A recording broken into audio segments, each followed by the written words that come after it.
Welcome back to One Hub Racing Season 26. We are back after our break week. Hopefully everyone had a great Mother's Day if you're in the UK. And we head to a track where the real-life drivers head to earlier on this morning. It was the Japanese Grand Prix in Suzuka. Quite an interesting track, and an interesting track in terms of weather. We had a threat of rain in the real-life race, but we didn't get it. But we do have a threat of rain here tonight. My name is Jess Ball, and joining me once again is Jacob. Jack, how are you doing? And welcome back, because you missed last week, but how are you doing?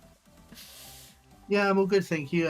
Thank you for a cover of that last week. Unfortunately, these guys in One Hub, they have to they can get their gearboxes changed in the game. I can't sadly get mine actually changed in my actual car.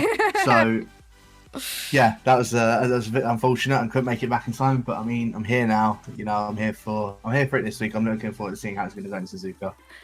Yep, it is an interesting track. Let's get a quick rundown of what the track is looking like. Timo last one here at One Hub Racing, where we were in the P1 tier, and we got to keep an eye on Oshin as well. But 27 laps away our drivers, 18 corners, 8 to the left, 10 to the right. Only one DRS zone, and that's just after the Casio triangle. And the circuit length is 5.807 kilometres. The fastest race lap record was Lewis Hamilton, but it was the record is now broken by Kimi Antonelli. Only just though, so that is a race lap record. And we have got an interesting predicament with the weather on our hands, because in qualifying, it's not going to be dry. It's going to start off full wet, and it's going to go to inters, which means I think we could see maybe a mixed up grid in qualifying. What do you think?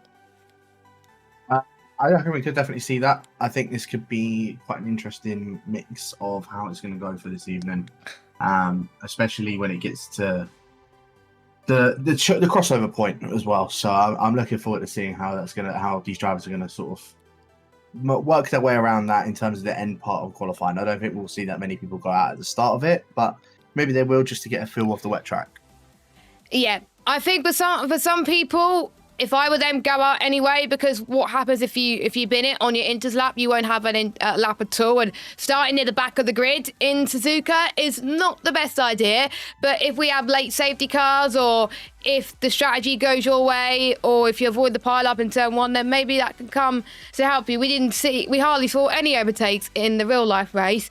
So hopefully the P1 drivers will be able to do overtakes, but we'll have to wait and see it, I guess. So last time out, we were at Shanghai International Circuit in China 2 weeks ago. Seems like a long time, but that's where we were.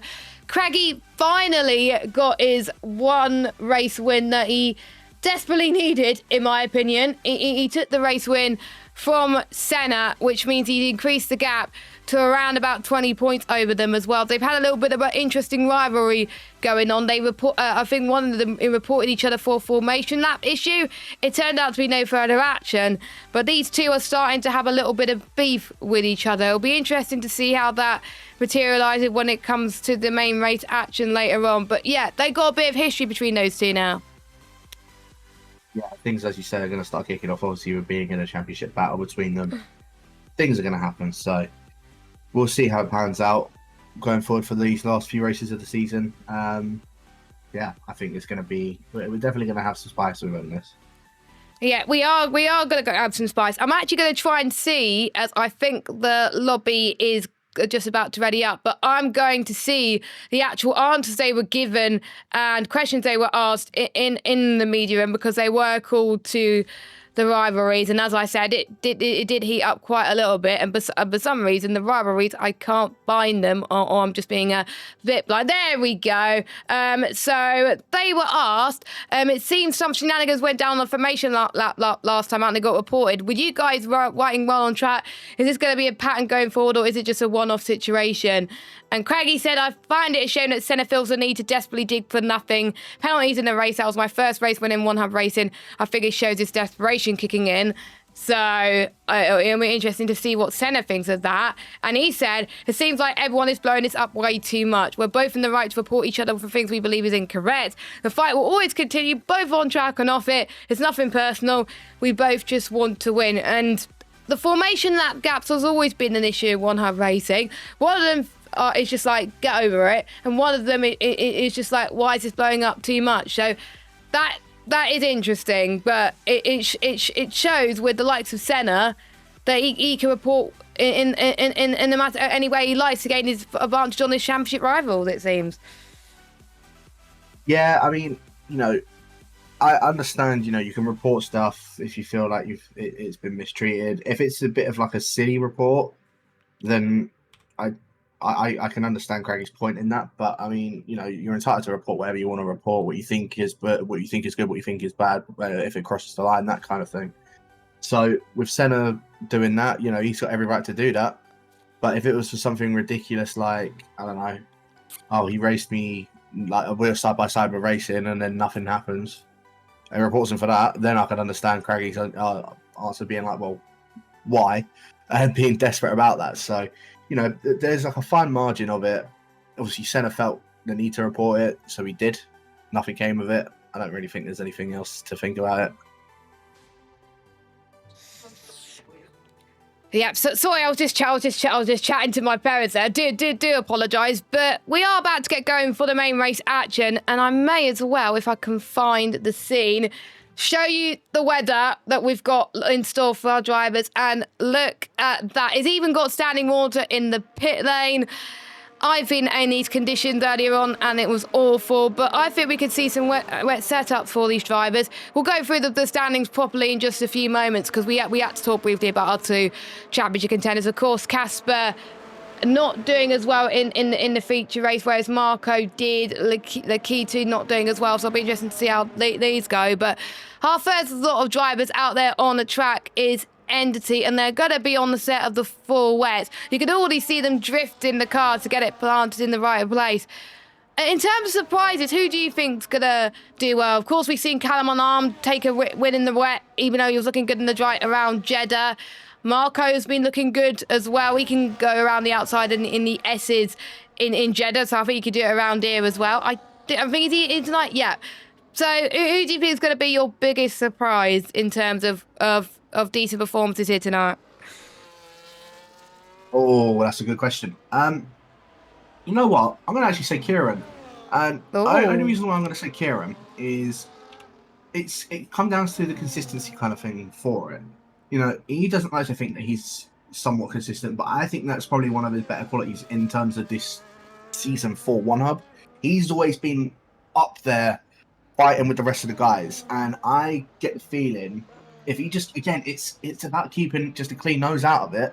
He's sitting quite high up in the championship already, and he hasn't won a race. He's got on a podium once or twice in this season so far. We're in the 8th round, so I think Kieran is one to look out for this evening. Yeah, as I say, he keeps a clean nose and he'll get a good result. And I think, again, with Suzuka being the way it is, it's quite tough to overtake. There's only one DRS zone.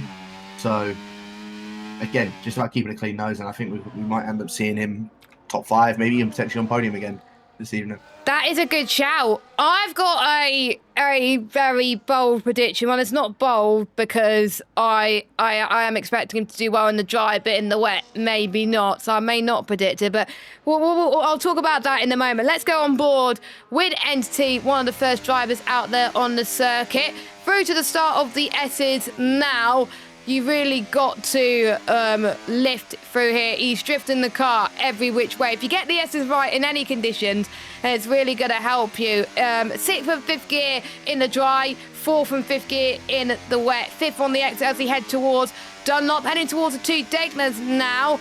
And in the wet, I think 6th gear will be good. And he's drifting all over the place, but sometimes drifting is sometimes the best place to gain time with these P1 drivers. Now heading towards the hairpin in towards 3rd gear. He's taking the outside line to gain entry into the right hand side curb.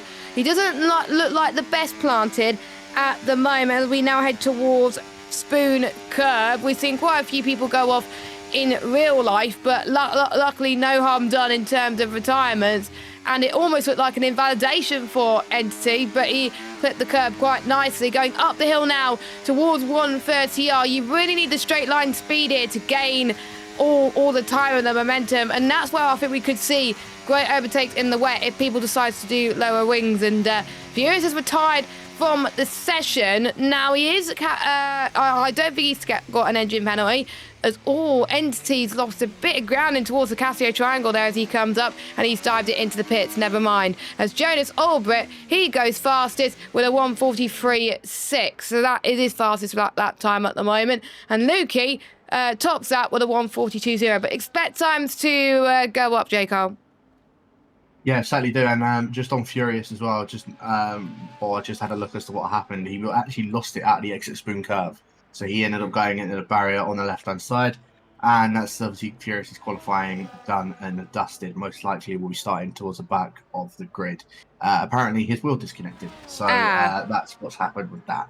At the moment, though, I'm running on board with Mr. Ivan Mike, currently on a lap. I know he is quite fond of the Japanese circuit as well, so Mike could be an interesting one for this evening. He doesn't like the wet, though. In the qualifying, exactly. So it just depends on how he gets on the qualifying wise. But we'll see how the Welshman does fare on, see if he can maybe keep up with his teammates for this evening, or if he will be the first driver for this evening. Who knows? Maybe Callum might say, you know what, Mike, crack on, and I'll follow your orders. But hey ho, who knows?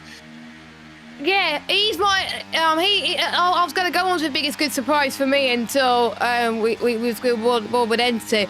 Ivan Mike is going to be my biggest good surprise, and he's going to think, "Why, Jess? You're bad in the wet." Well, that is a kind of revenge, really, from him predicting me for the race win, and I sucked in the wet as well. So that means that he should do well in the dry anyway. But Mike goes up to the line, and it's going to be a 1:44.4. So not quite up the pace out of everybody else so far, as everyone has just started. Now the difference between the dry and the wet qualifying is with the wet qualifying, they could do multiple laps on a set of the 4 wets or the inters. And speaking of inters, we got 3 drivers already on a set of the intermediate tyres. That's the Key 2 down in 14th, and then Entity and Marco. And Kieran, your biggest good surprise, Jaco, has gone top with a 1:41.5. I personally, I'm just looking at the track now, it's still a bit of standing water. I don't think it's enough for intermediate tyres, but I know on this game, the inters could be a faster tyre no matter what. So we'll see how Lakitu, Entity and Marco do on those inters now. Yeah, and Senna and Casper are both on those inters, just running around, as well as Curry. All 3 of them are actually on laps at the moment. And Senna and Casper, well, they're sitting down in 8th and 9th, and Curry down in 11th at the moment, the last of the actual people that have put a lap time on the board. I'm just watching Casper at the moment, as I think it was Lukey that's just gone up into 3rd place. So it's Nick as well. Both Red Bulls and Ferraris in 1st and 2nd, 3rd and 4th. Very nicely done from all of those guys. But yeah, Senna's just made an improvement on his time of 1:43.7, so it's not too far off of the intermediate tyres, but the wets look like they are still the faster tyre for the time being. I mean, I'll have a look at what Casper's sector time is as he makes his way up towards the first set of Degner, or the first Degner, and he's 1.8 seconds up on his time, so it's definitely getting a bit drier in this qualifying session now. He's finding a lot more time, so maybe we're going to start to see this crossover point between the inters and the wets come into fruition very, very soon. Because I'm also going to check on Senna's one because he's coming up to the end of the first day, or at the first segment as well, and he's a second up on his time. So yeah, I think it is definitely getting time for intermediates and people that are in the pits at the moment. I won't be surprised if you see them chuck on the inters now. Yeah, it sounds about right. It was roughly about that in P2, and you can see less standing water now, and you can see the times going up thick and fast. So I wonder the two Mercedes have played a blinder here, but they do have around 4 sets of intermediate tyres, but that's for the entirety of the weekend, not just qualifying. So they don't want to be using too much, because otherwise, what happens if we get a late safety car and they have to put on a fresh set of inters? They won't have enough to last then as well. As you can see, Casper going towards the Casio Triangle, he struggled a little bit, running a bit wide in one of the corners. So maybe for him, he's just still getting his tyres up to temperature, and he's got a 42.7 on the board for Casper. What about Senna, as he's got a chasing Aston Martin behind him? I'm not quite sure who it is, but Marco goes faster with a 139, so yeah, intermediates are quicker. Here comes Senna up to the line. Can he beat him? Nope, he cannot. What about Lakitu and NC in P16 and 17? NC has invalidated. Lakitu has not, so he's going to keep going. Casper, I think, will still carry on those set of the intermediate tyres. Marco, I would expect to go even quicker as well, because he'll have multiple laps to go on those intermediate tyres. So here comes Lakitu then, up the run across the line. And I wonder if they're going to take the old iRacing line like we saw Ollie Behrman do, which he does, Lakitu. Good job. I've done that in qualifying, to be fair, today. And it's a 139.9 for Lakitu there. Yeah, both of those guys into the 139s. So, yeah, these times are going to start to drop now. I mean, I'm not surprised that we're starting to see times drop. What I am still surprised to see is both Mike and the Red Bulls out on the wet tyres, as well as Malvin, who's just joined in the session. And as I say that, Kieran coming into the pits. I'm assuming Alex Lock is going to follow suit. He certainly is, and Mike get into the pits. So what I was saying, completely disregard that. Just Malvin being on the set of the wet tyres is a bit surprising, and I'm sure we'll see him probably coming in the pits very soon. It's getting to a point as well. I've noticed that when I was in the lobby earlier, where even though Mark said, yes, intermediates is the best tyre, the game is just like, no, it's not. And it's very weird. So maybe Malvin has just ignored that and pressed, like, go on recommended tyre, which is not ideal. So if I was him, go into the pits, because intermediates is probably the best tyre to be on. Right, now who else is on a run? I think Casper is just about to start his next run. Callum Unarmed is going through the S's now. We'll see how it goes. It would help if I get the lap data, right? Because I then can see the set times compared to everybody else. There we go. That's the puppy. Sector 1 is quite a long sector in the wet, and he's already 1.6 seconds quicker. But that's not even enough compared to even his wet time. So that's not good at all for Callum. So Callum is struggling a little bit on those intermediate tyres, which is unlike him at the moment, as NC goes fastest with a 139.3. NC means business. Still hasn't got a race win yet this season, and he's still looking to pick up one. We'll see if he has enough time to do some more runs before he then goes into the pits. Yeah, we'll definitely see that. But yeah, Williams 1-2 at the moment. Marco, I'm assuming he's also going to be on another lap at the moment. And as I say that, yeah, he's almost a second up on his time again through that first sector. So he's going to probably be one of the first people into the 138. Lakitu as well. Assuming we'll see him in there very soon. I was riding on board with Senna at the start of his last lap that he was just doing. Unfortunately, out of turn number 3, I think it was the first part of the S's, he's just absolutely spun it. So, yeah, Senna's probably going to make his way to the pits. There you go, Callum Unarmed, 138.6. It's set to 2 and 3. 38s. Yeah, absolute rapid time from him. I'm assuming the Welshman is, I'm assuming he's probably going to gear up his ERS and go again very soon. There's a massive tank slapper out of turn 2.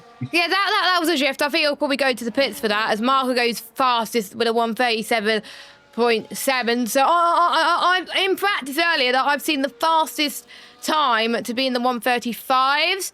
That is the fastest time I've seen from these P1 drivers on the intermediate tyres. So we're still, I think, 2 seconds a lap slower than what we would expect for these guys. But again, the dry conditions are a lot different to the wet conditions around here. Craggy heading towards the hairpin now. Very nicely done from them. What I like about the hairpin is you can take different lines around it, and it's about which works for you. Some people like to take the tighter line. Some people like to drift out wide to get a better exit heading in towards Spoon Curve. Some people prefer even different, and some people, like me, like to have a mixture between the two. Start off a bit tighter. Oh, Craggy! Craggy is struggling in this qualifying session, and it's not good for his championship chances. He has invalidated his run. Yeah, he certainly has. So he's probably only going to have one lap to put a proper lap time on the board. As Ricardo goes up to P3, and I believe that was who's that? That's just gone up into higher. It was Curry. Curry going up into 7th. So both Kick Salvers making their way into the top 10. And Curry we haven't seen too much of this season, so hopefully he's on a little bit of redemption up for this race for tonight. But of course, like I was saying just before we started, it's going to be those last runs out of people to see when they're going to get their last one done, because I'm assuming everyone's going to make their way into the pits now, and probably we'll see a lot of them come out of the pits around the 3 minute, maybe 2.5 minute mark, so that they can get that very last run in qualifying. But then they're all going to be stacking on top of each other, so it's just whoever's going to get across the line before that clock hits 0, the last one across the line, I think is the one we need to keep our eye out for.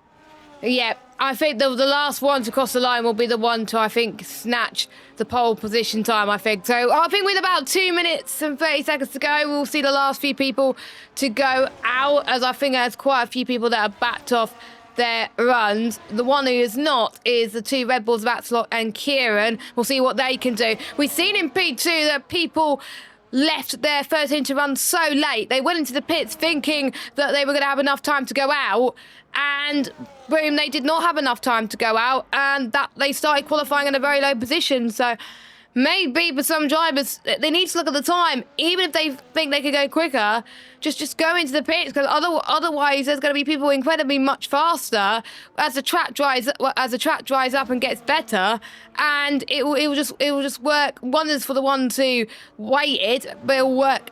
It won't pay difference to the ones who decided to go out a bit later. I think for the Red Bulls, it's going to be tough for them to get one final run in, as that sort of goes to P2. But for everyone else, it's just plain sailing. It's now time for our pole prediction. I'm gonna predict either Callum on unarmed or I'm gonna go with Craggy. Actually, no, not Craggy. Callum, that's it. I'm gonna go with Callum for pole. He's looking good in the wet in the past. 1:38.6 was his banker, and we know he's gonna leave it as late as he possibly can. So I might pick a pole. It's gonna be Callum. What about you? Mine is going to be Marco. I mean, he's sitting in the pits at the moment. He's doing exactly what I said. He's going to wait until it gets to that 2.5 minute mark, and we're going to see people come out of the pit, and he's probably going to be one of the last ones to cross the line. He's been notorious for it so far this season, and I reckon he's going to be doing it again this evening. Yeah, both Red Bulls. I think they've. I picked them so highly, but I just think that they might have got the timing wrong on it. I mean, Kieran has gone 1,000 faster than Axel, so. Yeah, they're pretty close in pace with each other, but I think, yeah, they've both just gotten the timings wrong on it, and that's their qualifying done and dusted. They've just got to watch everybody else and hope that they don't try, or that they don't manage to beat them, essentially. So we'll see where they end up happening at the end of qualifying, who else makes the improvements as well. As a few guys, or I say a lot of guys now just making their way out of the pits. Senna, interestingly, hasn't, and neither is Callum and Armed. So their qualifying is now done and dusted, because they're not going to be able to get around at all. Callum and Armed has actually just made his way out of the pit, so yeah, he's all done and dusted for qualifying. Yeah, unless he cuts a corner, which you're not allowed to do. Yeah. So yeah, they underestimated it a little bit, which is very annoying. That's what caught a lot of people off guard in the P2 tier, which is why not many people were able to go faster. That's a big oof. This is a good chance for the likes of Lukey, the 2 Ferraris, Entity, Casper, I think, could climb his way back up there. Mike, maybe, potentially, as well. The drivers that you weren't expect to be up there could gain masses out of this. Ricardo, as well, who's taken his engine penalty.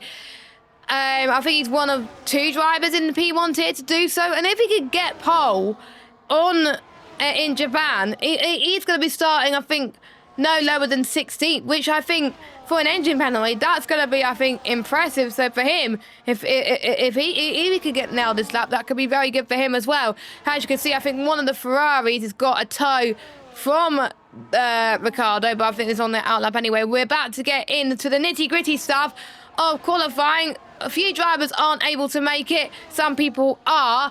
As we can see, Kieran, 1:35.8. We spoke too soon, Jacob. We thought they're not going to make it in time. They decided to go out and have another go. They must have put a lot of fuel in their car. Yeah, they must have obviously stayed on those other tyres as well. So very well done to all of those guys. And just watching on board with either Mike making it up to the line. He's not been able to start his qualifying lap. So Mike, Aaron in 14th, Callum and Arm, Senna and Curry all across the line as well. So they're all done and dusted. The last person across the line was Jonas Olbrecht. Him and Craggy were the two that were the last across the line, and they're both on their qualifying runs at the moment. Craggy Capel. We've got Ricciardo in front as well, who's currently on his lap. So yeah, we'll see what they're able to do as Axelot. He's now done his lap, 1:36.0 dead for him. A few other guys. I'm just seeing who's going to be the first one across the line. It's going to be one of the McLarens. I think that is Malvin making his way up towards Cassia Triangle. We'll see where he's able to do, because he's not put a lap time on the board as of yet, running very low on the ERS side as well. Malvin making his way up towards the line. Going to take the tightest route possible to the line, 1:38.9 up into P10. And as I say, a lot more people are going to start making their way across the line here, Jess. Here comes Casper. Casper's on a run as well. Is he going to do enough? He goes into third fastest and not enough to snatch the two Red Bulls. I think one of the Williams is about to finish his run. Entity comes across the line. He goes fastest by 3 tenths. 1:35.5 at 6.0. Marco goes in P2. We've got the Ferraris about to finish. Lukey goes 5th. We've got, I think, Kieran not able to improve. What about Craggy in P18? He's been, I think, held up by one of the kick salvers, which is not going to be ideal, but is it still going to be enough for pole? The answer to that is yes! 1:35.341, and he takes pole position for the Japanese Grand Prix. Advantage Craggy going into the race this evening. Yeah, well done for Craggy. As I say, it was what was needed from him as well. So, especially with Senna being down in 12th position, that's massive for Craggy. So, yeah, him and Entity are the ones that line up on the front row. Ricciardo in 3rd with Marco in 4th. Lakito in 5th with Kieran in 6th. Alex Locke just starting next to him or behind him in 7th. Jonas Albrecht in 8th. I think might be his highest qualifying position so far this season. Both the Ferraris round out the 5th row in 9th and 10th. And then all the Mercedes round out the 6th row in 11th and 12th. Very sort of disappointing for the pair of them. Callum and Arndt, Malvin, Curry, Mike, Furious, and I believe it was Jason at the very back of that grid. All not able to get their laps properly capitalised on that. Just left it a bit too late and left it. They weren't able to get the correct timings in that. So, yeah, say very well done to Craigie getting himself on pole, and a massive gap between him and his championship rival. I think it's going to be the moral of the story, I think, tonight. I think it's going to be about the timing. If you get the timing right, you're going to be on for a blinder tonight. And if you got the timing wrong in qualifying, what's that going to do for the race? The race in the dry, it's going to be so hard to overtake. And unless you're really good in the wet and you can pull a blinder, like say there's a safety car, then you're pretty much screwed. You got to be like in a train throughout to gain the most time. And for certain drivers that we would expect to do well, like your Senna's, that's going to be an absolute nightmare for him. But we know we've seen him climb his way up before from near the back of the grid to the front before. So it's not in the realms of it's not impossible, I should say, for Senna, but it's going to make his life a lot harder at the moment as we head to this session. But luckily the race starts out dry. It doesn't start out wet. It gets wet right at the end of the race. But we know with safety cars, things could change that with formation laps and stuff like that. So it is going to be interesting to see who is made at the right stuff. Have they watched the P2 race? Do they have a rough idea of when the rain's going to come? Have they done a bit of practice so they know roughly when the rain's going to come? But when it's set to approximate, Jack, anything can happen. Just because it came out, the rain was enough at lap 17, 18, does it mean it's going to be enough for P1? We don't know. Yeah, not necessarily. And obviously with it still being a mandatory 2-stop, that's going to play into the hands of people that are thinking about their strategy. So we might see a few people go on a set of mediums to start, or go 2 sets of mediums. May see someone go on a set of the hards to try and go all the way to when the rain is, and maybe just check, do like a 2-stop in the rain. Who knows? Well, I suppose only time will tell as to when people are going to pit and when they're not going to pit. I think probably the best strategy in terms of that would be to wait it out until the rain, going on a set of hards. But as you say, safety cars can happen, virtual safety cars, anything like that. So, yeah, I suppose we'll have to wait and see how that's going to go down for this evening. Yeah, we're gonna have to wait and see. Make sure you keep it locked at One Hub Racing, because we could see some huge surprises, and we could see a lot of great things happening if they get this correct. Now, I have looked at the pre-race interviews before coming on air, and we have seen quite a lot of people did not want the rain this evening. We did see, I'm just trying to see, of course, Senna doesn't mind it, so he thinks he's going to do well in the wet conditions once it gets to the end of the race. Axelot doesn't care either way. I'm just trying to see who else from P1.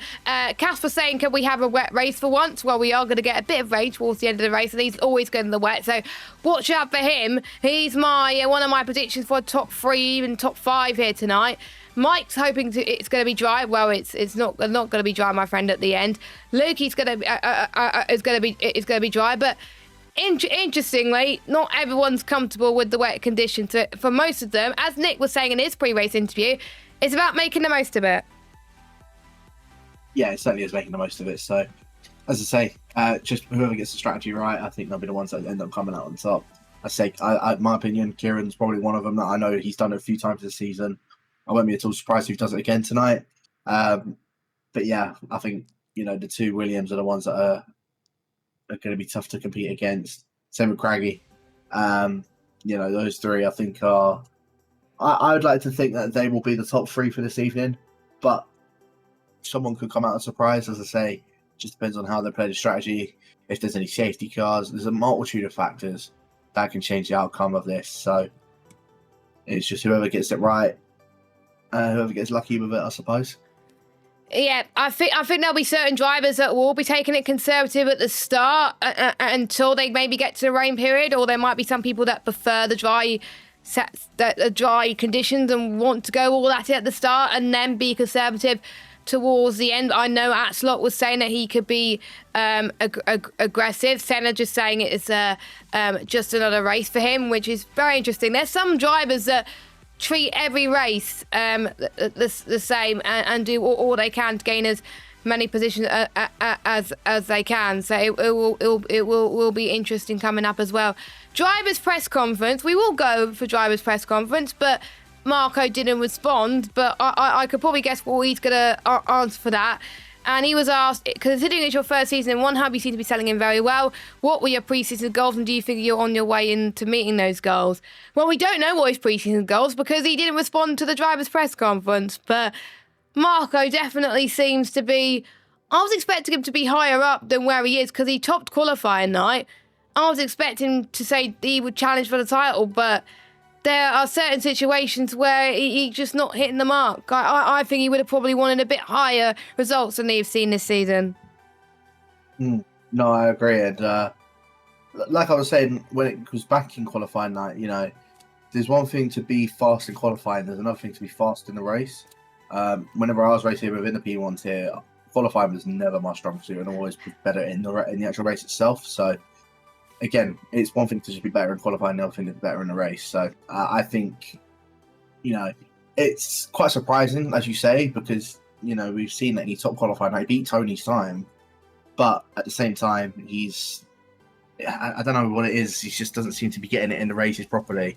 Hopefully his luck turns around in these last couple of races and, can maybe throw a spanner in the works between Senna and Craggy. But again, only time will tell, I suppose. Yeah. I mean, I think for some people, qualifying is their strong suit, and for some people, the race is their strong suit, and the race is where points get handed out. But in a place like Japan, we do know that qualifying is the most important. Get your predictions in the live chat if you want to tell us who you think is going to get pole position, not pole position, the win for this race. I'm going to make a prediction here. I think Craggy, I feel like will struggle in the wet conditions, so I think I think Craggy might have a bit of a moment, but I think Craggy is a strong contender. Casper's gonna hate me that I say this, but I think as long as Casper can keep his head in the game and do well on the dries, Casper wanted the rain to happen. It is happening. I think Casper's gonna win this race tonight. What's your prediction for the race win and top three? Well, I've already said top three. I reckon it's going to be both of the Williams and Craggy. However, in the order, I think Craggy is going to get his second race win this evening. Oh. I think Marco second and Entity third. I think the two Williams will probably have a little swap around. Vespertine, I think, agrees. Solo actually agreed there, of course. I think he's helping Entity tonight, Jeff and him. So I could see why. I could see why he thinks that as well. But I think before we get to the main race action, let's go through our sponsors. Let's go starting with our first one, Next Level Racing. The prizes that people could potentially win in both tiers, but we don't know what's going to happen there with that. So keep an eye peeled on our socials. Pure Sim Gear, the winner of the most combined poles and fastest laps, will win themselves a pair of Pure Single Gear gloves or socks, the Speedster Award. Our partners Vespertine supporting our championship apparel, and also going to be providing the winner of the Go and Get Us Tough Award a Race the Dream t-shirt. And you need to attend all races during the season, complete all pre and post race interviews, and finish outside the top three. So that is going to be interesting to say the least. And also the winner of the ranking will win a Pulse a premium t-shirt organised by our lovely Cam, and it's going to be an all-star race towards the end of the season before F1 25 comes out, so keep an eye on that. And finally, to our partners at SimGrid. Without SimGrid, we'll be using Google Forms for the rest of our lives, and that just wouldn't be good, and we'll be having spreadsheets to work outstanding. So thank you to SimGrid. Without all of our title partners and sponsors, it would not happen. And there we go, just like that. We have loaded into the lobby, and they've all had 2 minutes to get their setups into gear. So there we go. This is going to be an interesting race, and who's made of the right stuff. Will we see overtakes early on in the race? I think so. I think there'll be a few people that will be wanting to make moves early on, especially drivers that have got engine penalties or drivers who have not had the best of qualifyings. Indeed. And like you say, I think we'll see after the formation lap with 29 laps who will be the one that comes out on top, who will get the strategy right, who will get, I suppose, that shed of luck that I was talking about, and who will sort of fall through the field and end up sort of crumbling. I'm sure if we see any sort of broken front wings, then most likely retirements will arise in the pit lane. But hopefully none of that happens and we finish with everybody on the grid for this evening. I think it's 18 drivers, so hopefully we'll see all 18 of them finish for this evening. Yes, I hope so. We saw in the real life race, didn't we? We saw all 20 cars finish the race, which was a miracle. I lost points because of that, because I predicted there was going to be a few retirements, and that didn't work. So I lost points in my F1 predict, which is a bit frustrating. But there you go, you win some and you lose some. I think we're going to see at least one safety car. I think. I doubt we're going to get away with safety cars, but it took a while to get the first safety car in P2. I think my prediction is we're going to see the first safety car for when the rain comes. And we know if we get a safety car just for the rain, people will just come in for a set of inters and then chance it a little bit. So that is going to be interesting. Now, in terms of strategy, the best tyre, I think, is going to be on mediums. But the question is, what tyre would you go on to next? Would you go on to a set of the hards? Or would you go on to a second set of mediums? Again, it does depend on when the rain comes. And when it's set to approximate, it could be anyone's game. And we are about to go racing with the formation lap on. So here we go then. And we'll go through our tyre strategy with quite a bit of it's pretty much unsurprisingly for what majority of people have gone for, but surprised to see two drivers have gone for maybe possible blinders. We got Senna on the soft compound of tyres, and we got Jason on the hards. We did see someone in the P2 do that, and it worked dividends until unfortunately they got a drive-through. I'm not surprised to see Senna on the softs. He wants to gain quite a bit of places, but the softs, I did it on practice on Thursday. The softs don't last long at all. If I were you, do not go on the soft to start the race. It will just go away after 3 laps. Senna's just got to make move after move if he wants to make that work. I was going to say the softs usually only last around 5 laps around Suzuka, so yeah, I expect Senna to maybe move up a couple places, but as soon as it gets past like the first 5 laps, I expect him to start struggling to try and make any more moves on the guys out in front. But yeah, as you say, I can see why he's gone on the set of softs. You know, he just wants to move his way up on the field. Completely understandable. Jason, like I was saying, he might try and do the strategy I was saying, wait until the rain on those hard tyres, and then go for 2 sets of wet tyres maybe, or intermediate, shall I say. Just depends on when the rain does arrive. If not, he might go for a set of the hards, and then when it gets a bit closer to the time of rain, go for a set of softs, and then keep them on until the rainy point, in which case you can then change the tyres at that point. So yeah, I think a few guys, will see how they're going to end up faring. I think there's still going to be a variety of strategies, even though everyone's pretty much on the mediums. I still think we're going to see a variety of strategies go down for this evening. But everyone is now just lining up their way onto the grid, and we're seeing a few guys are having a few ballerina lessons on Craggy, the grid. pointing towards, I would say, Marco to try and block him. Marco not pointing straight on. Now that is going to be interesting. Now I was not expecting people to do donuts to get their tyres into temperature, but Jack, we're about to go racing. I'll hand it over to you to take us through the start. As you say, Craggy pointing straight off to the left-hand side, wants to cover off Marco as quick as possible. So we'll see if he's able to do that. We are now going to have the 5 red lights make their way on to round number 8 in Suzuka, 4-1 Hub Racing.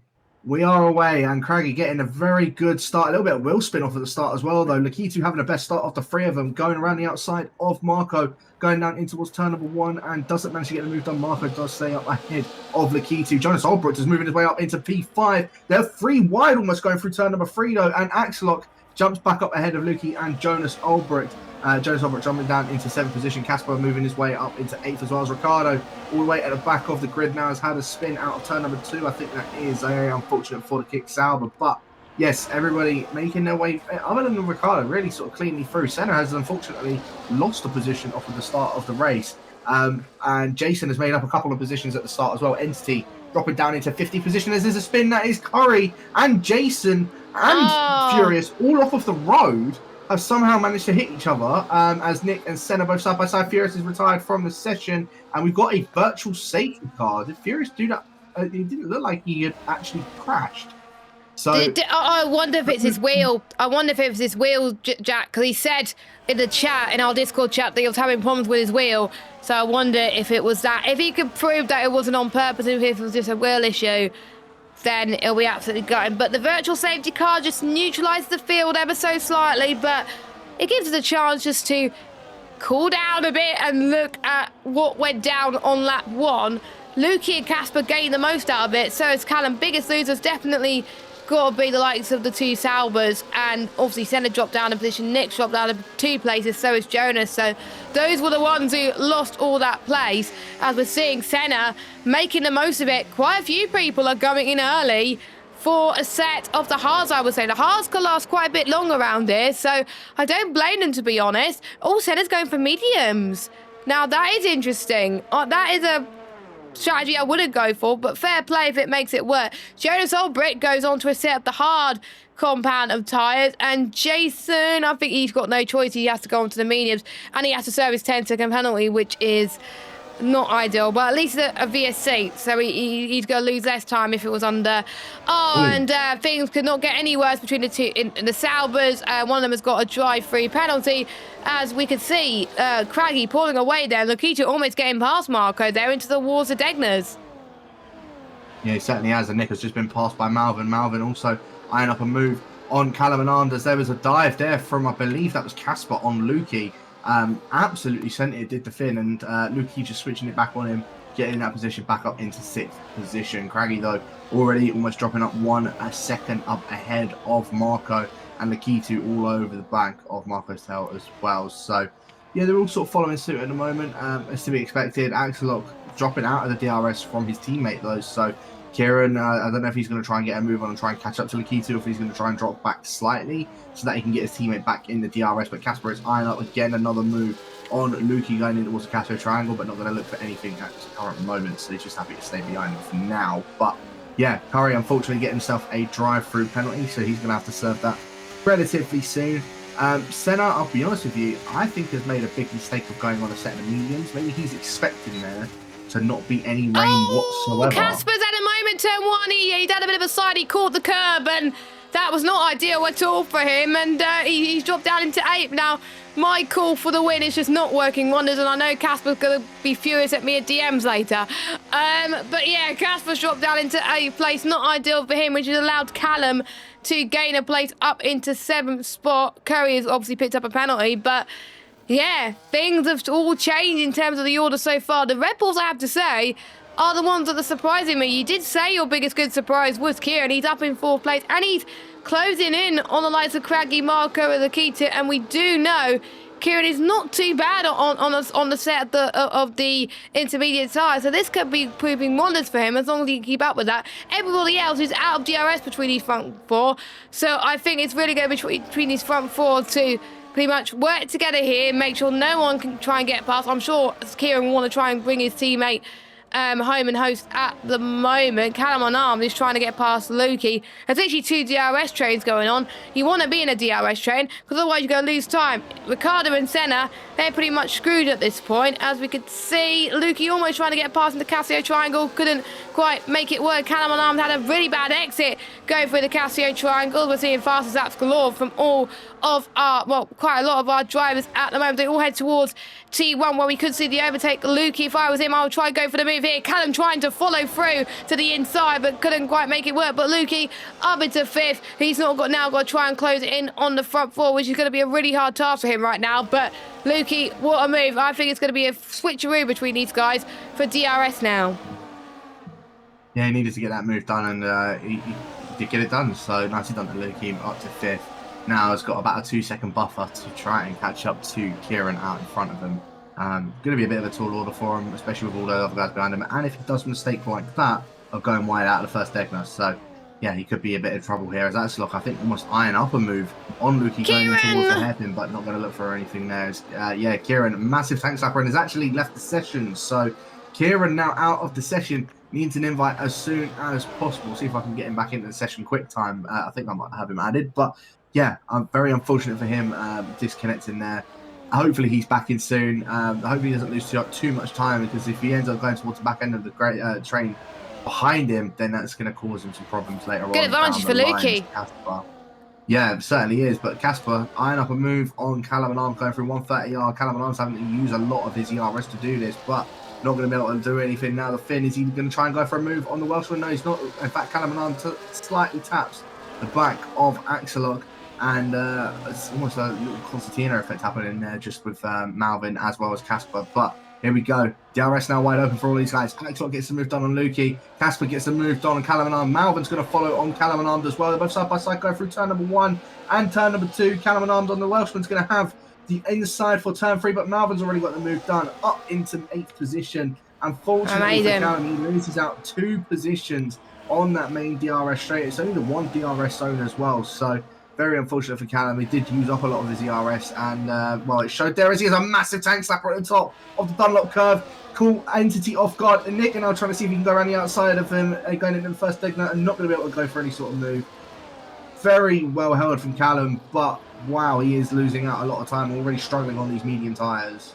Yeah, and always a bit of a tank slapper, love tap from Entity, which is going to allow the likes of Nick and look at Mike on the inside of Nick as well. Heads past the hairpin. Let's see what he could do as they head towards Spoon Curve as Mike trying to go around the outside. That's not going to work out. Unfortunately, he's going to stick behind for now, but This is not working well for Callum at all. This is bringing more people into the mix with this DRS train. And you can see, NC's going to try and go for a move towards 130R. It would be amazing if he could get that working, but he's not going to go for a move towards 130R because that would not work wonders. And there was a bit of a tank slapper from Craigie, a bad exit on the final corner. This is going to allow Luki to really gain some ground on this, but Craigie is no harm done. He wants to take the lead anyway. Around the outside of Marco into the race lead. Luki around down the inside of Atslot goes through into 5th spot. He's going to now chase down Kieran for 4th,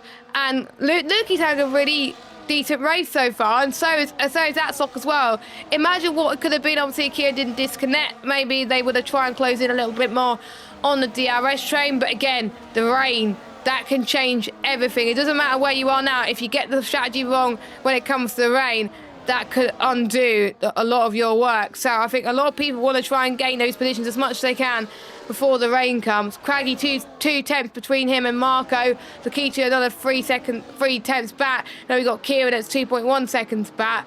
And we got the likes of pretty much from Luki downwards all the way to Mike, who are in this long train. And if one driver makes a mistake out of this train, that could change a lot in terms of this race order. Yeah, no, it certainly will. And Kieran managed to get himself back in a session and didn't actually manage to fall in the clutches of Luki for that. So, yeah, I think he's going to be quite relieved that he's not gone towards the back of the train and that he's managed to get himself back in pretty quickly. As his teammate, speaking of, iron up a move on Luki for P5 in towards the triangle. Not going to look for anything at the moment, but going to try and get the best exit he possibly can. I think he probably took a bit too much cover, but saying that, he definitely got a better exit than Luki. Axelot going to go for the move with DRS now wide open. Gets the move done on Luki, up in the 5th position. Is Malvern and Casper going to follow suit? Casper does. Gets double overtake, goes to 5th. Whoa. Up into 5th position. Didn't even see him flying up there, but yeah, gets the move done on both Axelot and Luki. Now up in the 5th. Luki now unfortunately down in the 7th position. Very well worked from Casper. That was probably one of the moves of the season so far. I was not expecting that from Casper to do like a double overtake. Wow. That was amazing. Well calculated as well. You could see the likes of Atslot and Luki struggling, and it was like, you know what?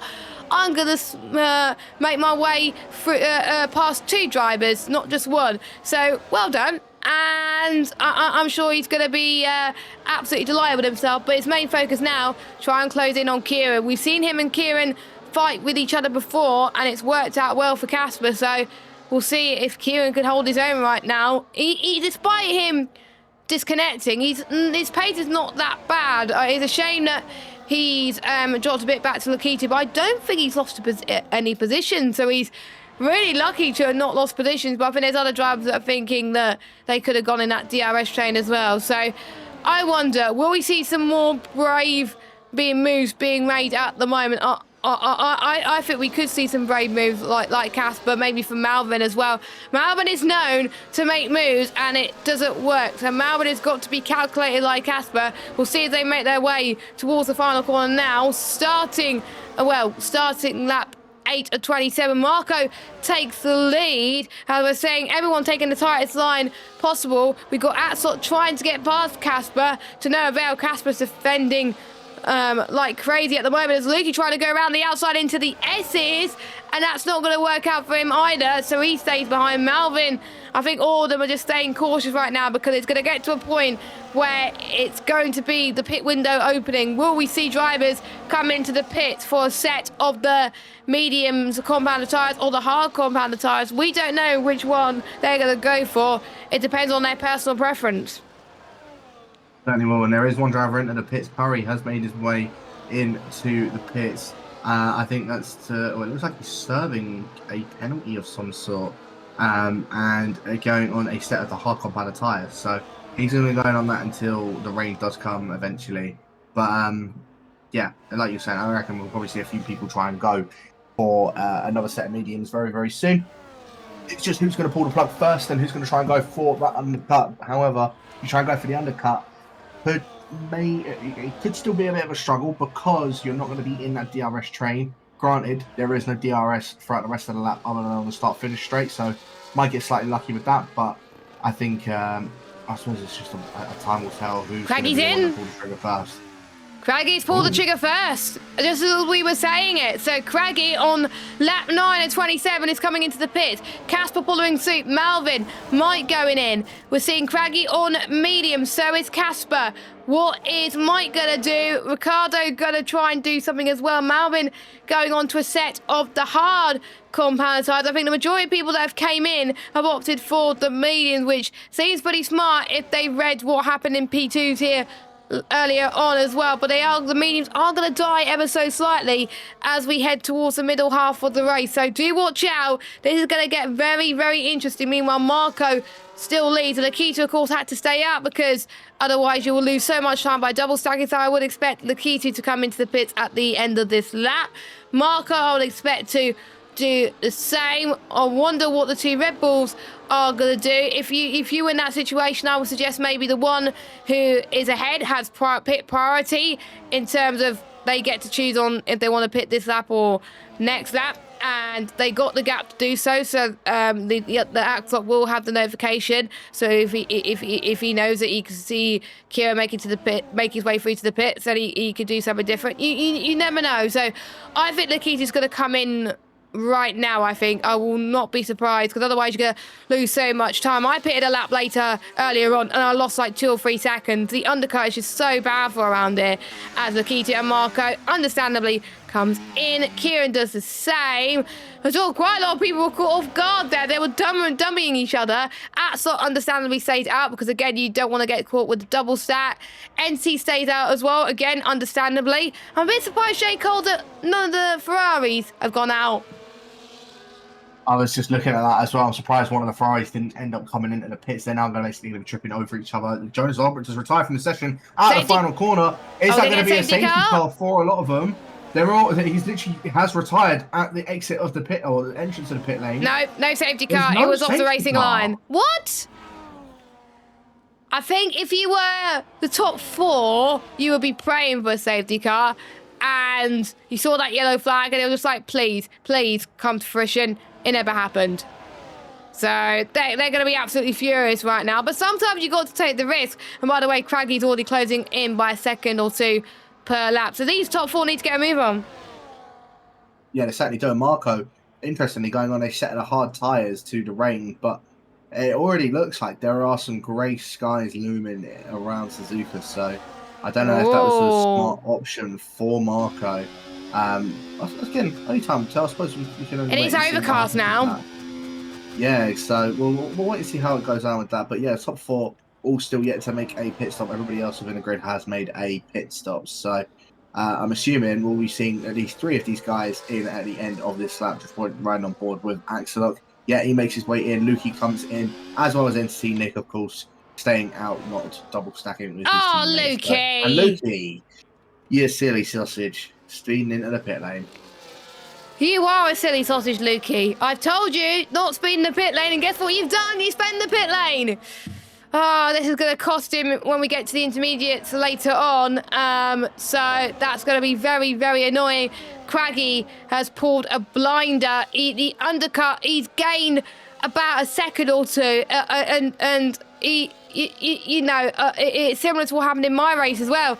If you pit a lap later, you just lose all that momentum, so you've got to work well for that undercut if you have similar pace, and that is exactly what Craggy's done, and now he's ahead of his teammate Marco. Something must have gone wrong with his pit stop, because he's dropped down into the net 3rd, where he was 2nd, so not the best pit stops for Marco. It's the same with Axelok as well, because he was ahead of Lukey going into the pits. I don't know if Lukey ended up going past Axelok into the pits when he got this drive-through, but Lukey's now up ahead of him and split between him look at and Axelok Malvin. around the outside. As they said, talking about him, yeah. Down the inside, sorry. In towards the hairpin and gets the move done. So nice enough from Axelok. So yeah, now just only 8 tenths separating both Lukey and Axelok. I think, I don't know if Axelok had a bad pit stop or what, but he is now 8 tenths behind Lukey. Lukey needs to try and get a bit of a move on. 2 seconds behind Callum and Armed. Needs to try and gain up on that DRS train as Nick now finally makes his way into the pits. Yeah, Nick, one of the last drivers to come in, and I can explain that's not why he had a bad pit stop, because this is the same thing that happened to me with all my pit stops. because you got to slow down and with the pit limiter, as soon as you got to look at the speed limit to see where you're hitting it, and then as soon as it goes green, then you got to press the button to pretty much go into your pit box, and it's just instant if you're in the Red Bull, and that's probably why you might have missed it, you might have forgot, and you're just like whatever, and he lost quite a bit of time from it, and if you're late, you lose about a second, which is not ideal. So I think that's probably what Atstock has done.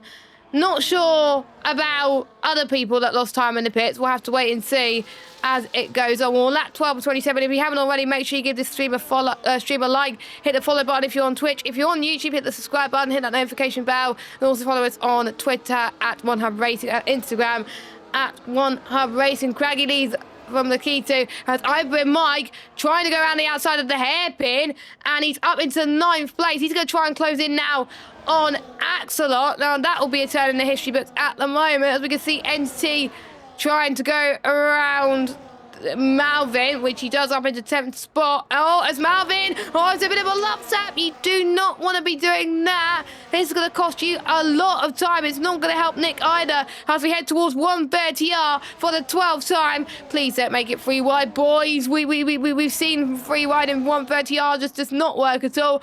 And luckily, it is not free wide as they have to be really tight late on the braces towards the Casio Triangle. NC is just ahead. Yeah, very nicely worked from Entity on that. Mike also all over the back of Axelot now. So Mike on a little bit of a charge around Suzuka up into 9th position. Hopefully we do not see his alter ego of either Spin Mike, but he's doing quite well so far, I've got to say. And Kieran also doing relatively well. He's only 0.3 of a second off of a podium. Marco on those cards is really not making any inroads. Of course, when it gets a little bit later on, as long as there's no rain, then he'll be laughing. He'll be, be happy he made that strategy. But he needs to hope that the rain doesn't come until like lap 23, lap 24 at the very latest, or the very earliest, shall I say, to make those hard tyres work. Yes. So yeah, again, I don't know if Marco's made the right call. Again, only time will tell and see what he can do. But at the moment, Craggy and Lakitu, Aston Martin's completely controlling this race. Yeah, the Aston Martin. Oh, I have to say, I do believe they are leading the constructors still. If they can keep this up, then they'll probably hold on to the lead of the constructors by quite some way. Both constructors in both tiers are literally just running away with it. I think we could see in both tiers the constructors fight being decided, I think, with a few races to go, which will be amazing, not gonna lie, considering how well Craggy and Lakitu have done this season in terms of scoring points. As we can see, Kieran trying to go the iRacing line in towards turn number 1, gets past a marker up to 3rd. Callum Arms does the same on Casper, up into 5th. Almost a bit of a drift there from Kieran, as we can see now. Mike closing in on Axelot, but he stayed behind Axelot for now. Nick doing exactly the same. So the DRS train is still forming once again, and from Lukey downwards, and it's just a shame that Axelot lost a bit of time, but he's getting a little bit as we head through the S's now, so it might mean he was saving a little bit over those last few laps. We never know. I'm interested to see how this mid-pack deal with all of this, because if one person makes a small mistake, it could bring out a safety car, and we could see some bold strategies being made. Yeah, it certainly could. So, like you say, we'll see how it does end up going down. Callum Arms, he's actually still starting to catch up to Marco a bit. Marco dropping down 0.6 of a second behind Kieran after just getting passed on that DRS straight. So, yeah, Callum's going to try and make a bit of inroads. He's not making as many inroads as what Kieran was on Marco, but yeah, he's not doing a bad job whatsoever. As Casper, a little bit of a slide out of the exit spoon. Yeah, Lukey, he's also just, he's quite content of where he's at the moment. Only problem is that 10-second penalty to serve in the pit. So he's definitely going to have to serve that in this race. He won't be able to get that removed or anything like that. So yeah, he's going to have a bit of a struggle come later on in the race. Unless the safety car comes out, might save him. It will definitely hurt Nick, because I'm sure Nick will probably end up hitting at the same time and have to wait 10 seconds for his teammate. as well as like another extra 5 seconds to do that. And speaking of Nick, he gets the move done on either Mike up into 9th position. So Mike Good now down move. into 10th. And yeah, very unfortunate for Mike, but yeah, very nice done from Nick to work that one. Entity and Malvin have their own little battle as well on those hards, going through turns 3 and 4 at the moment. I thought Entity would have made up a few more positions, but again, doing the same thing as his teammate, going on a set of the hards. Maybe the Williams know something that we don't.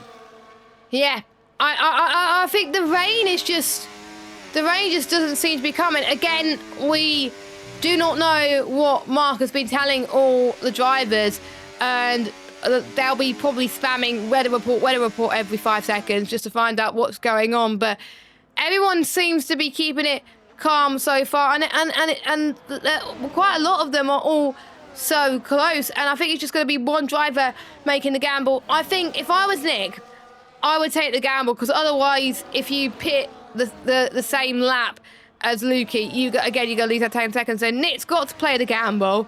Some people might have to self-sacrifice and maybe pit a lap earlier to help their teammate, or even a lap later. But again, you may lose out time to the double stack anyway. So for some people, maybe the double stack is worth it, as long as you don't have a 10-second penalty like Lukey is right now in 7th spot. So we'll see what happens. I was expecting the rain to come soon, but it's not. Again, of course, we've got no safety car at the moment. We could get some as we head towards the latter stage of the race, as Axelot does get past Lukey towards number 1. Jay is out of the race. Oh. Safety car, there we go. As you were just saying it. Yeah, as I was just saying it, I think we're going to see some bold strategy. I won't be surprised if people pit for Inters right now. I know it's not wet enough, but look what happened in P2. People thought it wasn't going to be raining in time. The safety car comes in. The safety car comes in. Boom. Drops with rain. And the Inters were suddenly quicker. So if I were you, box. Well, Senna has come in. And he's chucked on a fresh set of mediums. So, Senna. I think he forgot to change his tyres. I don't think he has. I think he's expecting it to not rain. And I think we're going to see a few more people make their way in to do this. Curry being another one, he's coming into the pits now. He's going on a set of the soft tyres, interestingly enough. So, if we don't get any rain, that's the game in a nutshell. Yeah. Because Lukey set it to rain at the end of the race. Yeah. So if it doesn't happen, we'll see. Which is good if you're the likes of Mike, who likes the dry conditions. It's not good though if you expect the rain to come. So I would chance it going to a set of Inters as Craggy comes in, the key to Kieran, everyone's coming in, and I'm not surprised. Oh, hards. Maybe it's not going to rain at all. Game? Hello? Maybe it's not. Maybe it is not. The key to is, I don't know, it just showed that he's a bit stuck. Mike is the only one that has not pitted, so he's stayed out. Mike! And it's going, he's deciding to be the leader of the safety car at this moment. I think he thinks he's not gonna win the race anyway, so he's just like, you know what, have a bit of fun. Most likely. No, Mike, most likely.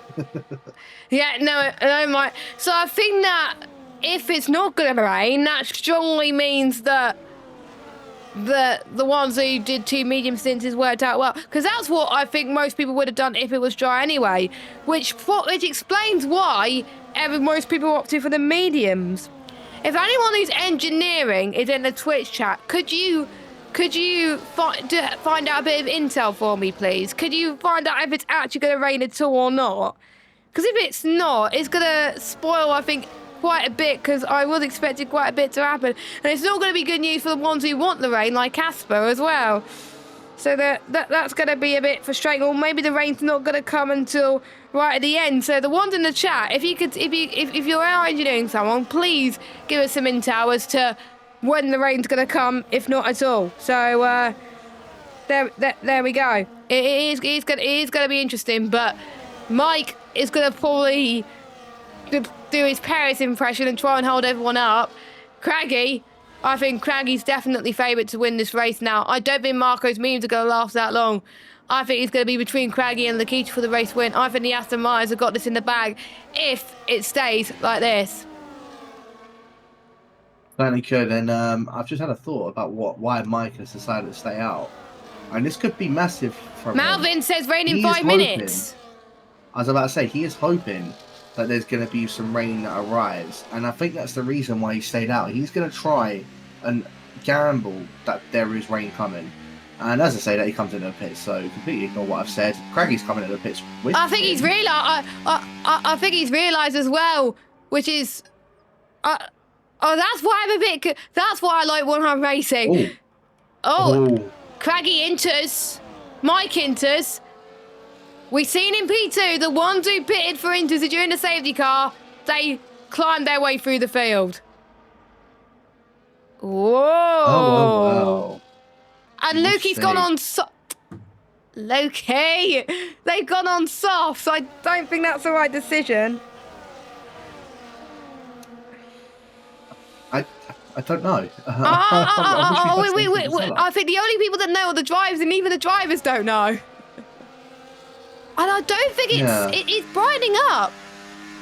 If I'm not imagining things. I don't think it is brightening up. In fact, it's looking like it's getting greyer.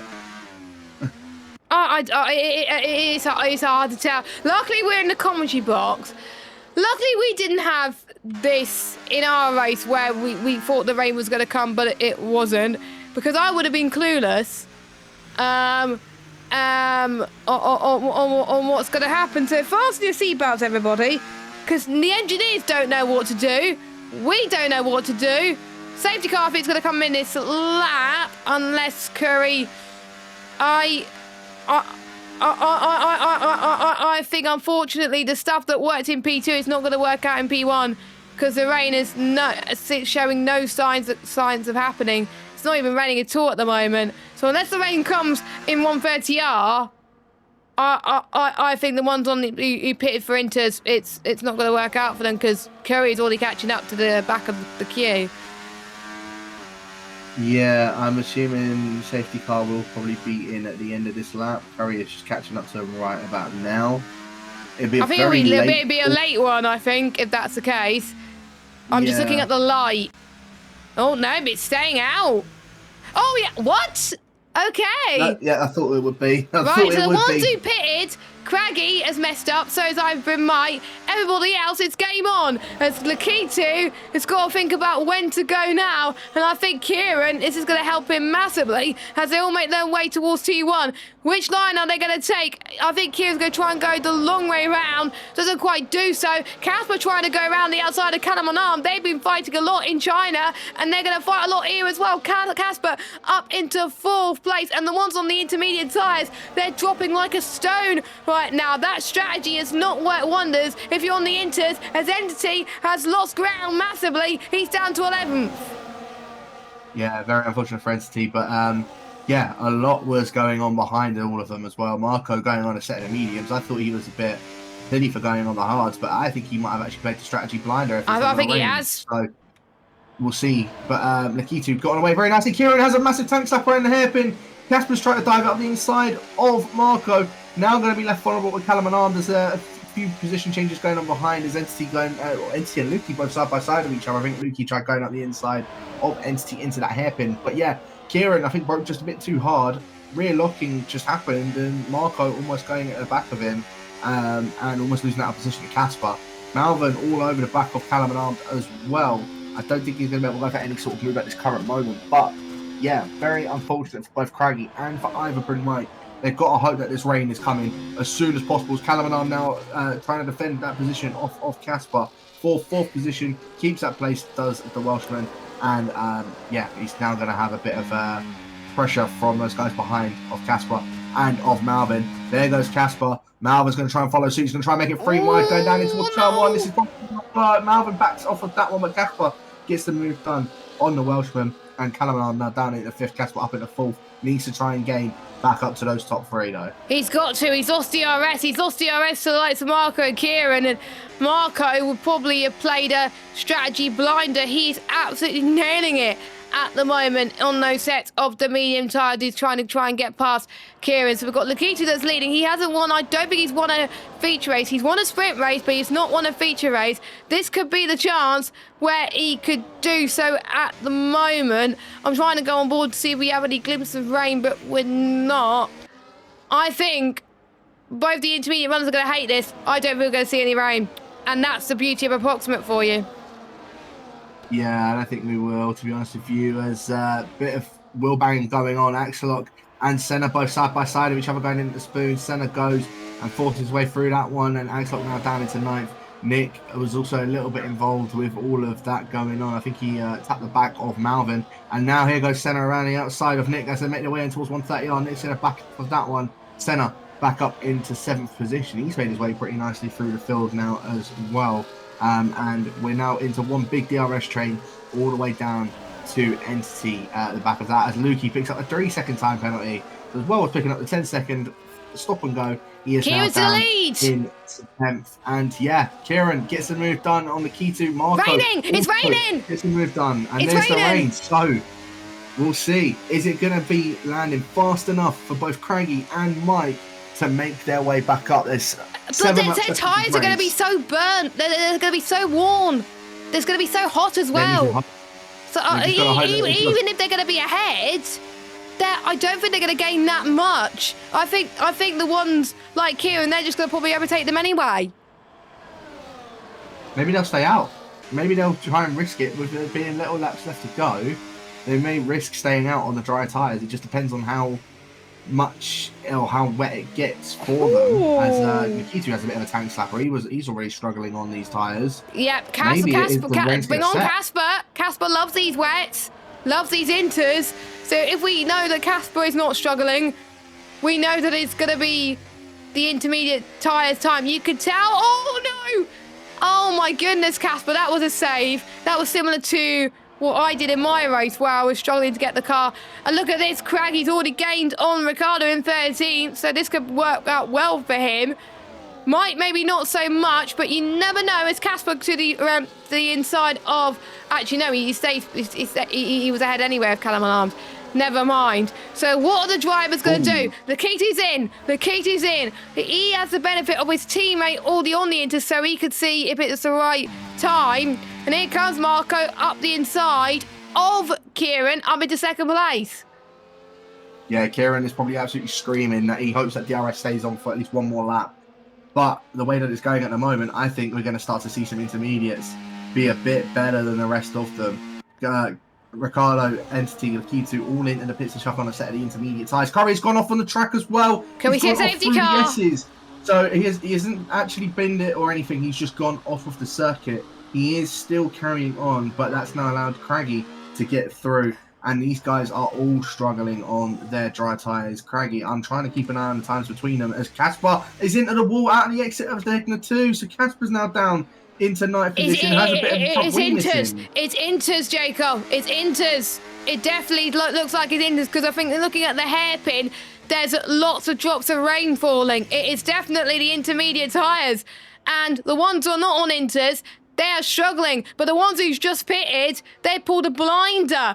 Entity could be on for a podium, so could Lakito. I think we could still see an Aston Martin 1-2 here because they're so brilliant in the wet conditions. I think my call. I know it was Casper that I called for the race win. I didn't even say a top 3, but you can see the Casio triangle, which is so tricky, so treacherous. Marco, what on earth are you doing? He's staying out, and Marco. What has happened in the pit lane between Callum and Arndt, I do not know. But a lot of people will have to double stack. Kieran comes out. That was a good pit stop from Kieran, actually. A lot better. Casper gets a 3-second time penalty. Lukey stays out. And the ones... I'm just trying to see who come out ahead. Casper's out the race. We're going to get a safety card. Nope, he just retires in the pits. What a shame, because he was looking like he was going to be the best in these wet conditions. But there we go. That's your order. Craigie is your net race leader, and Mike is in second. He's going to pull out a podium. He's got 5 more laps, and he has pulled off an just don't bin it, Mike. from a podium. don't bin it. Right. I can't believe it. I'm never. The reason why I'm like that crazy because Mike likes his circuit, right? And Craiggie's at the moment. Craiggie's at the moment going with a hairpin. I think everyone's going to struggle, to be fair. Because I always like to see a fellow commentator do well. But with Kieran, he's closing up quite massively. DRS disabled, by the way. I don't understand why Marco didn't pit. I really don't. He should have pit on that last lap. He's going to drop way down. Yeah, he's going to lose a multitude of places. Mike's in the net race lead. Oh, so Craggie's had a massive moment through the sprint curve. Mike is now on net race leader. Oh no, I thought Kieran had a massive moment, but it was only because Craggie had a moment. Mike's in the net race. What? What are we watching? No, this is not happening, Jess. This is not happening. Oh my god. Either Spin Mike is leading in a P1 race and he's actually the net race leader. I don't get to call the winning lap, you do. Oh, well. Your probably face is smug. To be fair, it's going to be a tall order for Mike to hold on to this because we know how everyone else is on the wet tyres. He just got to defend for his life for these last few. He's struggling in the S's. As much as I want him to win, I don't think he's going to. He will take a podium. I'm almost certain of it. I think Mike can still get a podium. Oh, not if he does that out at the Dunlop curve, though. Craigie is also trying to see if he can get a move done on Mike going through these two Degners. Mike is really struggling going through those two Degners. You see he's just drifting everywhere. I won't be surprised if we even see Craigie maybe go for a move in towards the hairpin. He's got to. He's not. He stayed behind him for now, though. Kieran and Lakitu and Marco are all there. Kieran was going to try and get a better traction out of that corner, but not going to be able to do so. Has to stay behind. Craigie's going to use that overtake, though. He wants to go for the move on Mike in towards Spoon Curve. Mike probably going to back off of this one. He certainly is. Happy just containing P2 for now. Kieran, though, going to try and go for it down on the inside in towards Spoon Curve. The exit of that. Mike, the Boatman's going to try and hold on. They're both side by side now. The Red Bull versus the RB as they make their way in towards 130R. Kieran's going to hold the inside. Mike's going to hold the outside. Kieran this is not going to be able to get that move done. Wow. And Mike is just going to back off of that one. But now he's got Lakitu and got Marco behind him. Mike tries not to go into the back of Kieran. Doesn't, well, has a slight little tap on there. But yeah, I think there was a bit of front wing that just went off of someone as well. Oh, I wonder who it is. Well, with 10-second penalty. Marco getting a front wing damage. So that's him. Well, I say out of contention. We've got 3 laps left. Oh, a double overtake. No, Mike's. Oh, I thought he was going to go for it. I think he's got to go for it. Go for it. Lakitu round the outside. Yeah, he's got it. I think we're going to have an Aston Martin 1-2 here. I'm calling it right now. Yeah, I think we are. As on that 25 and 27, literally could be anyone's game. As Craggie's made a mistake, your biggest good surprise could come into fruition here. Is Kieran? Could he take the race lead? He very well could. Craggie is really struggling on these older intermediate tyres. As like you say, they're going to have a bit more deg on them in comparison to the likes of Kieran and Lakitu. Kieran eyeing up a move on Craggie in towards the hairpin. Not going to go for anything at the moment. I say 3 more laps left to go. Mike picks up a 3-second time penalty, so that's just hindered him even more. Adam and Arm gets the move done, and Senna now all over the back of him, and Senna gets a better traction out of that. So Mike, I don't know what happened to him, but it's Kieran now trying to go around the outside to have the inside for Spoon Curve on Craggie. Both wheel banging with each other. Kieran has that move done. Craggie tried to hold on as much as possible, but Kieran is now into the race lead. He's got the 2 Aston Martins behind him. We're seeing a repeat of what we saw in the real life Suzuka, the 2 Aston Martins instead of the 2 McLarens behind the Red Bull, and Kieran now needs to try and fend off those 2 Aston Martins for these last 2 laps, as Mike now just dropping places now down into 8th what has happened to his position. internet there? It's like he's gone into space or something. But there we go. Shame about Mike, but he did say to me he was struggling in the wet. And to be fair, I was struggling in the wet too. So I could see where he was coming from there. We got our hopes up. Unfortunately, it didn't happen. But he's still going to, I think, get some points because everyone else around him has either got 3 more seconds of penalties there. So we'll see, of course. No more safety cars, though. So lap 26 or 27. Craggie, I think, is going to find things even more tricky because he's drifting everywhere. Hopefully he's put enough fuel in his car. I pray to God that he's got enough fuel in his car, because otherwise Senna could go back into this. Nick's got past Ivan Mike up into 9th. He could climb, I think, 1 place from this as well, because he's got Entity for company now, and Nick's not doing too bad on the set of those intermediate tyres, which is probably a good thing, because he hasn't had that much time to practice because he's been at work all day. But penultimate lap, we're starting to see the ones who made the gamble on the Inters really early on. It's not working for them, but look at Kieran, 1.5 seconds over Craggy. I think as long as Kieran doesn't bottle it, he's got this race win in the bag.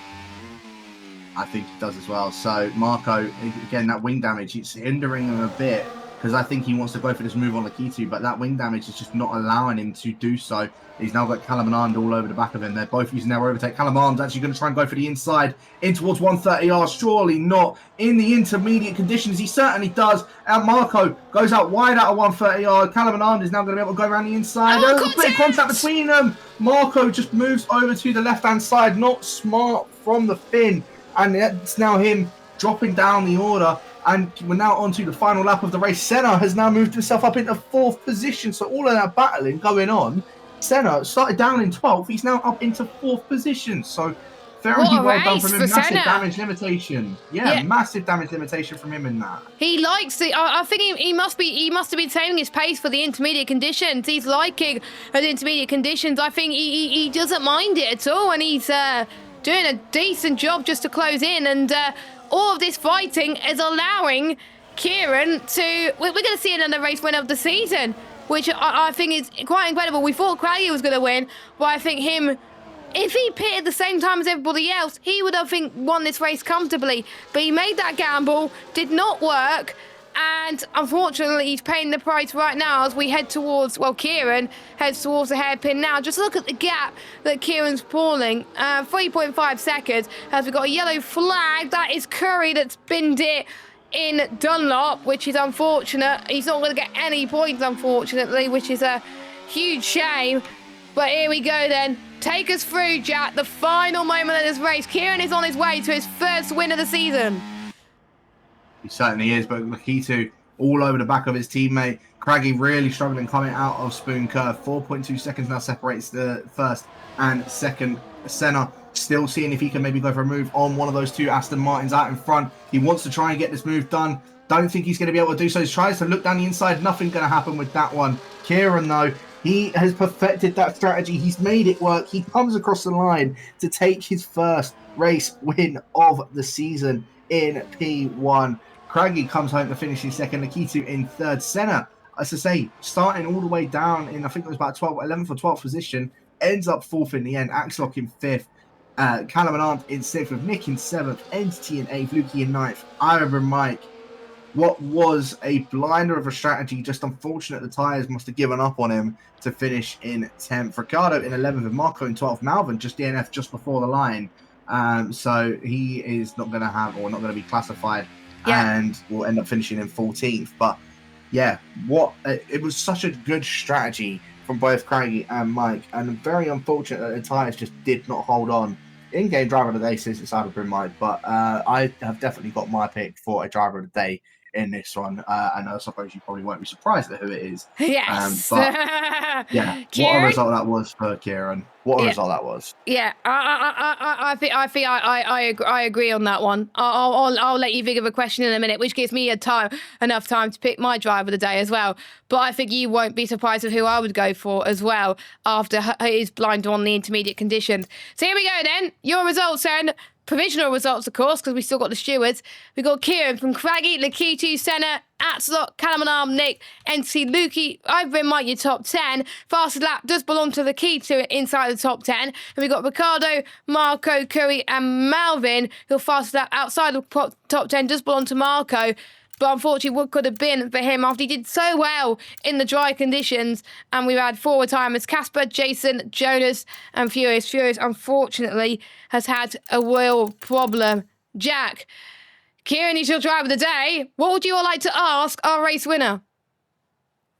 You don't know he's going to be my driver of the day. No, he definitely is. Kieran, definitely driver of the day. Question for him. At that safety car, was you expecting to win that race, especially when that rain came down? And well, just a congratulations for taking his first race win for this season. Yep, indeed, which will help him, I think, in the team criteria at least as well. I'm gonna go for someone who looked like he was struggling for the first half of the race, but he did so well. He started 10th, went all the way to 4th. I have to go to Senna.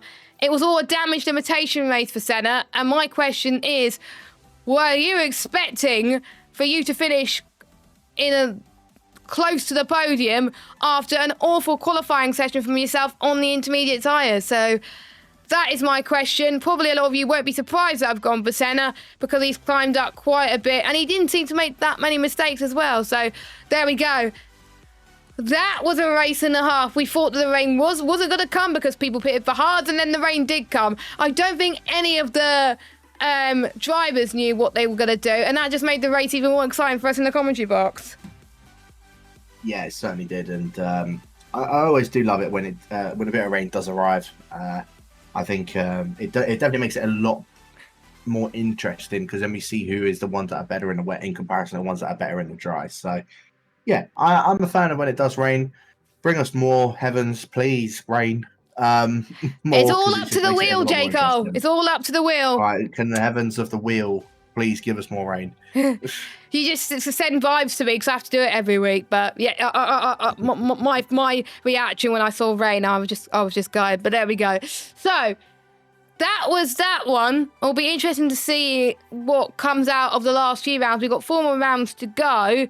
Next week, we go to the Sakir International Circuit for the Bahrain Grand Prix.